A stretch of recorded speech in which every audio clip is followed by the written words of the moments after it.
আজকাল স্মার্টফোন প্রায় প্রত্যেকের হাতেই রয়েছে। বলা যেতে পারে এটি ছাড়া আমাদের দৈনন্দিন জীবন প্রায় অচল। ওষুধপত্র হোক বা যে কোনো ব্যবহারের জিনিসের ক্ষেত্রেই এক্সপায়ারি ডেট তার প্যাকেটের মধ্যেই লেখা থাকে। কিন্তু কখনো কি ভেবে দেখেছেন একটি স্মার্টফোনের এক্সপায়ারি ডেট বা আয়ু কত দিন থাকে? যদিও কোনো কোম্পানি এই ধরনের কিছু উল্লেখ করে না, আজ আমরা আলোচনা করব একটি স্মার্টফোনের আয়ু কত দিন থাকে। অনেকেই রয়েছেন যারা 2-3 মাস অন্তর অন্তর ফোন বদল করেন। হয়তো নতুন ভার্সন আসার কারণেই অনেকেই নতুন ফোন কেনার শখ থাকতে পারে। আবার কেউ কয়েক বছর ধরে তার পুরনো ফোনটিই ব্যবহার করে থাকেন। স্মার্টফোন একটি ইলেকট্রনিক ডিভাইস। স্মার্টফোনের ব্যাটারিতে নানান কেমিক্যাল ইনস্ট্রুমেন্ট ব্যবহার করা হয়, যা একটি সময়ের পর শেষ হয়ে যায়। তবে স্মার্টফোনের ক্ষেত্রে নির্দিষ্ট কোনো মেয়াদ থাকে না। এতে প্রয়োজন মতো ব্যাটারি বা অন্যান্য পার্টস পরিবর্তন করে ব্যবহার করা যেতে পারে।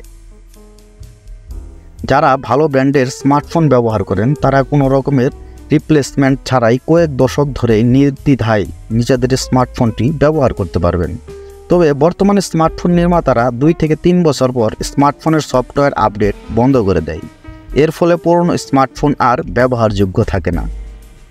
আসলে স্মার্টফোন কখন পরিবর্তন করতে হবে তা সম্পূর্ণ ব্যবহারকারীর উপরে নির্ভর করবে। অনেকেই ঘন ঘন নিজেদের স্মার্টফোন পরিবর্তন করে, তবে এর কোনো সুফল নেই। এতে করে গ্রাহকের বাজেটের উপর টান পড়ে। বিশেষজ্ঞদের মধ্যে যতক্ষণ স্মার্টফোন ব্যবহারযোগ্য ততক্ষণ তা ব্যবহার করা যেতে পারে। প্রয়োজনে খারাপ ব্যাটারি এবং স্ক্রিন পরিবর্তন করেও ফোন ব্যবহার করা যেতে পারে।